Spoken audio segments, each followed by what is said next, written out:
Well, welcome back. And thank you for coming to hear our podcast today. This is part of the Handbook of Virtual Exchange across disciplines, building global citizens at home. My name is Dr. Kelly Tzoumis, and I'm a professor emerita. And I am here with two authors that have some very interesting scholarship. Their chapter is titled International Business and Entrepreneurship Strategies for the Global North and South, Preparing for Praxis Through Collaboration in Global Virtual Teams Exchange. I'd like each of you to introduce yourselves, tell us a little bit about where you work and your position, and then we'll move into talking about how you met. The major focus of each of these chapters is to answer the questions, what impact did virtual exchange have on your particular subject matter? And without it, what would have been missed? But let's begin first by having you each introduce yourself. Dr. Yakimoto, would you please go first? Yes, thank you very much. My name is Seiki Yukimura from Kanagawa University, Japan. I am belonging to Faculty of Business Administration, where I can teach entrepreneurship and as well as international business. Okay, and Dr. Pearl? Yes, hi. So my name is Dr. Mona Pearl, and I'm the Assistant Professor of Management at the Department of Management, Finance, Accounting, and Management, the Sedu School of Business and Leadership, College of Business and Engineering at Wilkes University, US. And I teach international business, corporate strategy, and corporate social responsibility. And thank you, and I'm very honored to be here today. Well, thank you both for being here and taking the time about talking about this very interesting and important chapter that you have put together. I'd like to begin, perhaps, Mona, why don't you begin talking about very briefly, how did the two of you get together? How did you become partners? Well, it was an interesting meeting because we were actually introduced. We were introduced by another faculty at Wilkes University. They're working with Kanagawa University.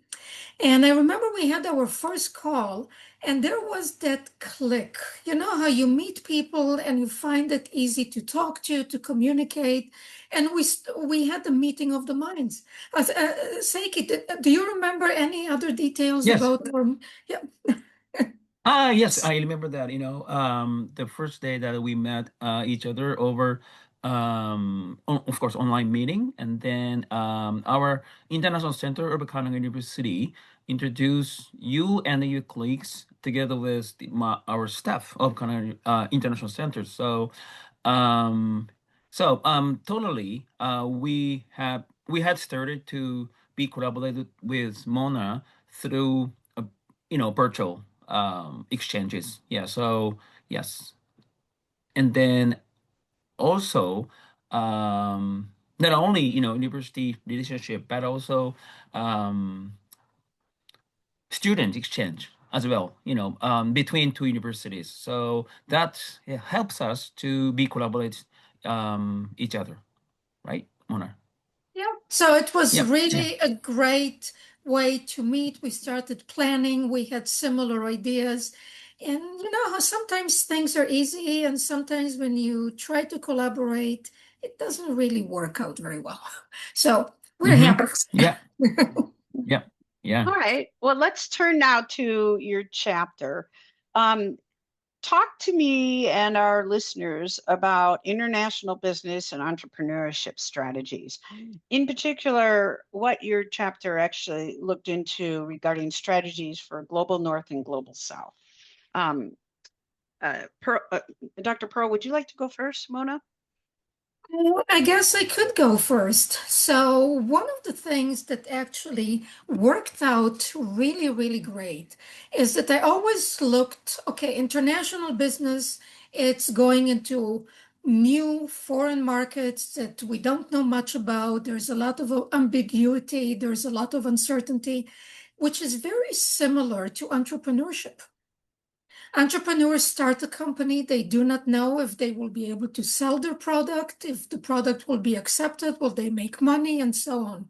So the idea of converging international business with entrepreneurship and going basically with a new venture overseas seemed to work very well and also provide students with a certain challenge and how to approach both. And it seemed to be very interesting actually to us when we were planning it, and obviously to the students. So, Seiki, any other Yeah. ideas of why, how? Oh yeah, yes, yeah, definitely. To understand the entrepreneurship mindset, as Mona said, that students need to introduce different contexts of not only society but also the consumer levels of the market into the learning processes. So it's there is a very good similarity between the field of international business and the field of entrepreneurship in terms of you know uh, introducing the different contexts into the learning processes. So, especially in these collaborations, I really appreciated that, introducing the, global, such as, global north and south. And then, in my classroom, there are some, European students in the classroom. And then that has, the Asian view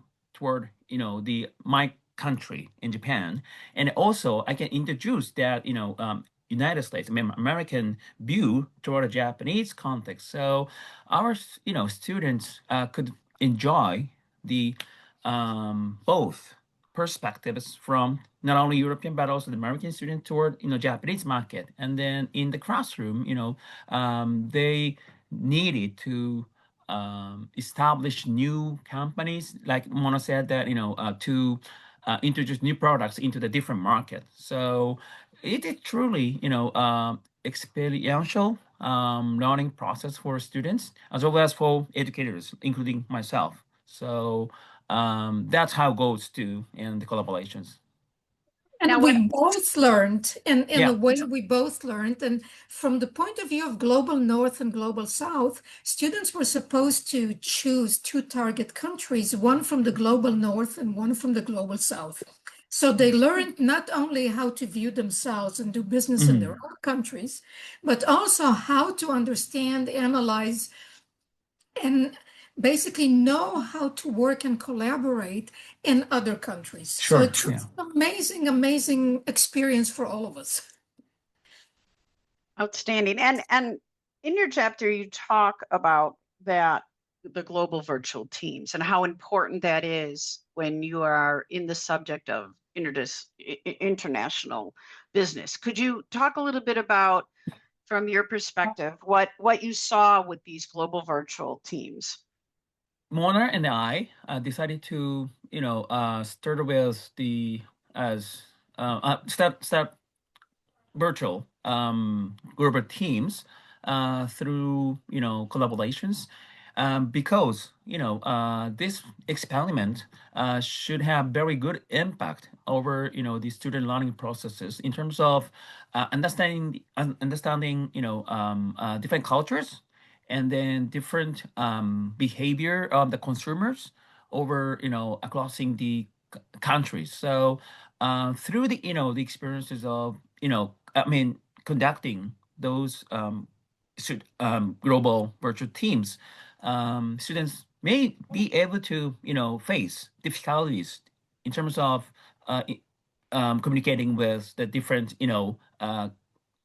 partners and then teammates, and then sometimes they are frustrated because of difficulties if of different understanding, right? So that is very good for me to be exposed to entrepreneurship processes, because entrepreneurship process has a very tough moment to establish new products or new services, and then even among the teammates in the entrepreneurship processes, that has the some conflicts. So students naturally could face such a conflicts, and then as well as difficulties to discuss, to conduct their projects. So I really could observe their the growing processes of the teams, as well as um, kind of the um, difficulty. I mean, they cannot handle very well to discuss about the projects. So I could see both sides of a global global team projects, right? So that's my observation toward students learning processes, Mona. Yeah, and actually, we saw the move from the focus from disruption to adaptation. They learned, okay, they have challenges, they don't understand, and then they learned how to communicate, how to negotiate expectations, how to set goals, how to divide the work. And basically, communication, it transcended from just information exchange. It actually became strategic and culturally responsive. So learning how to work in a team with a common goal and understand how to navigate different work styles, and different work styles not only within a culture, within different cultures. Because one thing that and we may talk a lot about it more, is that we also had quite a few international students. So it wasn't just the US and Japan. There, we had quite a few other actors. So different work styles, different communication norms, different assumptions about deadlines, about quality of work, which I saw tremendous growth throughout the semester. And it's something that even when I met one of the students a few months ago, the student actually came up to me and said, she graduated already, and she said, I learned so much. So it was great. That sounds very rewarding and enriching for the students. Now, you looked at the reflections that the students did, and I'd like you to talk. I mean, this is the perfect time. Talk some about what you found in their reflections as you presented them in the chapter. Mona, did you want to go first here? Yeah, yeah. So students were very candid about their experiences, and they were candid about the challenges. They also expressed growth. I mean, the self-awareness that actually happened with this project, that suddenly they saw the gap from where they were and where they are now. So obviously, virtual exchange, we're talking about intercultural communication, and everybody is using it and everybody is experiencing it. But for them to actually realize and quantify what they learned, which means problem solving in a team, in a multicultural team. It's critical thinking in a team. Again, it's negotiating expectations. It's being able to work, I would say, like in a corporation, in a setting where they have almost like the real world, okay, and be able to articulate what of these skills, obviously understanding the time zones and all of that, but what of these skills they can take with them. So definitely technology skills, because they basically worked on several platforms. The whole idea of working together for a common goal, which is the deadline, and also being friendly with each other. And some of them actually continued their friendship after the virtual exchange. I have no idea for how long, but that was really cool.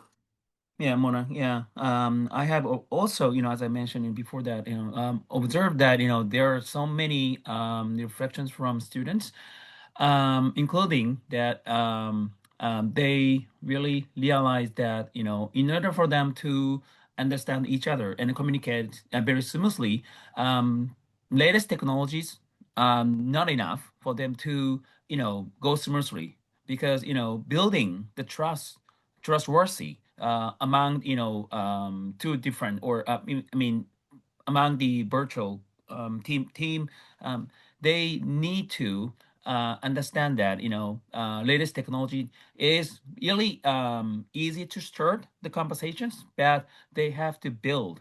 I mean, they have to add trustworthy toward the relationship between the two countries, or even several countries. So that has the really good impact on the student learning processes, and then students really respond to myself in the classroom, that sometimes they, as I said, frustrated from communicating with the American students, but sometimes not only SNS or platforms, but also face-to-face or online meetings, that has a great impact on the going through the projects in the semester. So I could have so many reflections from students, and then even international students, like European countries, has had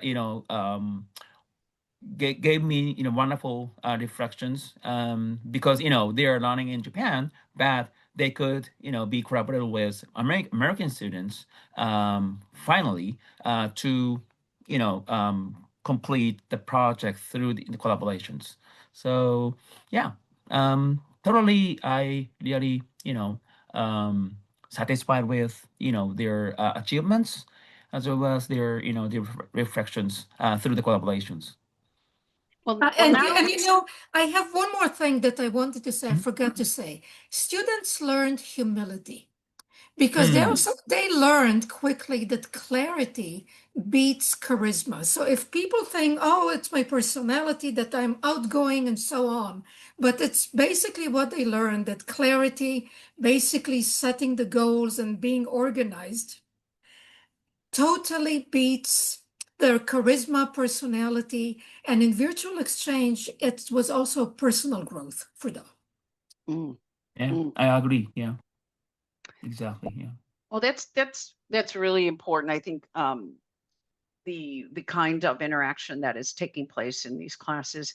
And so now I'd like to turn to the final questions that we answer in this chapter and in the book. What impact did the virtual exchange have on learning your subject matter of international business and entrepreneurship? And without it, what would have been missed? Seiki, would you like to go first this Yes, time? yes. Since I know I am teaching entrepreneurship in the classroom, where mainly we have Japanese students, and then, as you may assume, that our Japanese students is really are shy, and then hesitated to express their opinions over like professors like myself, and then other classmates. But through this collaboration of the virtual exchanges, they could easily, express their opinions over, the platforms of the SNS and in the virtual ones, and then that has a very great impact on, the entrepreneurship educations, since they break up their own, the characters. I mean, break up means that they need to um, um, transform or mindset of individual as a student into the more, maybe I would say that entrepreneurship, entrepreneur mindset of conducting projects. So I really realized that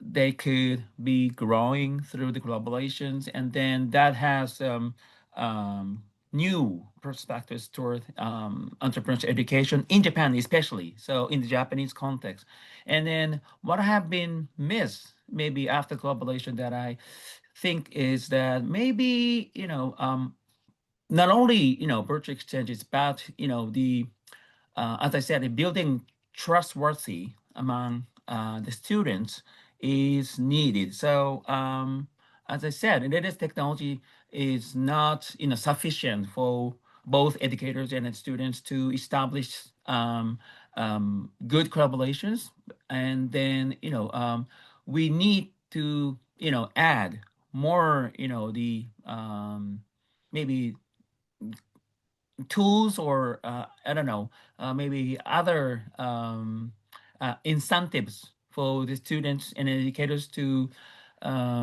be collaborated more easier. So um, that I mean, I don't know how the exact answer now, but we can improve more. This collaboration through maybe uh, introducing more incentives, or I don't know, maybe introducing, for example, yeah, introducing the companies or introducing business persons into the or entrepreneurs even into the virtual exchanges. Then maybe I could also get reflections from those outsiders of the university, and then they could give us the good reflections toward the virtual exchanges as well. So that is my yeah uh, again observation toward the virtual exchanges. Yeah, thank you. So basically, we wanted students to experience cross-border collaboration and not just analyze it, because we do it in international business in just about any class. We have the case study, so we analyze it. When it comes to international business, in many cases, traditional education, it can unintentionally feel very some kind of airport lounge global. Okay, and not have the hands-on and working on the collaboration. So without virtual exchange, students would have gained knowledge, no doubt. Obviously, we have taught classes before virtual exchange, but with virtual exchange, they gained perspective. And perspective is much harder to, to bullet point. Perspective is something that they will always remember because it's learning by doing. What they remember from classes, that's a whole different story. And the experiential opportunity here, and also meeting students from other classes around their age, other countries, other cultures, definitely gives them, in many cases, a lot of self-confidence that they could make it. They delivered the project, they presented, they understood. So this is a lot for them that they can tap themselves on the shoulder and say, hey, I'm pretty good. Is there anything as we finish up the podcast you would like to add that perhaps we didn't touch on? Is there something in a closing statement you would like to make? Seiki, why don't you go first? Oh, yes. Okay. Yeah. Thank you very much for giving me wonderful opportunities to be collaborative with the Mona, and then introducing you guys of our chapters to the listeners, and then yeah, maybe to conclude my message, maybe um um yeah, once again, trust, building trust, and then building the relationship among the two different countries, I think is needed um, um, for us to be more honest each other, and then to be how can I say um,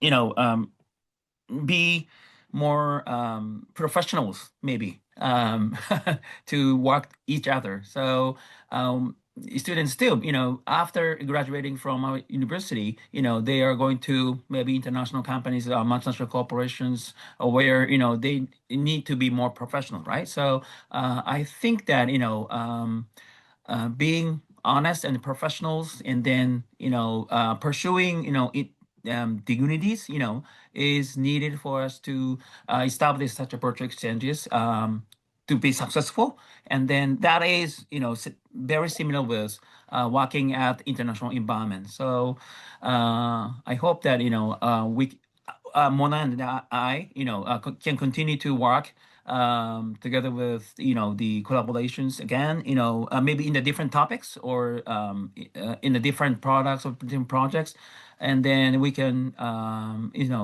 improve our tools of educating students in the higher education. So once again, I really thank you for giving me a wonderful opportunity. Thank you. Thanks, Eiki. You mentioned trust, and I would like to add another word that's so important in today's world, leadership and trust. So what students learned, and they couldn't have learned in any other setting, is the whole idea of emerging as leaders and global citizens because they worked with people from a different culture, from across the world, which gives them an amazing competitive edge. When they go for an interview, when they work in global corporations, this is something they can point back to and say, hey, I did that. And these were the moments that things didn't go well. And this is what I did. And these were the moments that things were great. And this is what I learned. And it's really exciting as an educator to provide students with this experience, with these skills, with something that is more than just theory from a textbook. It's really something that they will carry with them and hopefully develop it more as they move on in their career. So thank you so much. And it was a great way to work together. Yeah, even in I think the era of the generative artificial intelligence, right? Yeah, so yeah, it's really worse of conducting these virtual exchanges. Even the era of the generated AI, artificial intelligence. Yeah, even it's the technology is growing, but we still maintain this opportunity to be collaborative through the virtual exchanges has a great impact on the education, in the classroom. Well, thank you both. This has been a very fascinating chapter and a great contribution to the book, and wonderful to actually meet the authors and hear your perspectives. Thank you again. Thank you very much.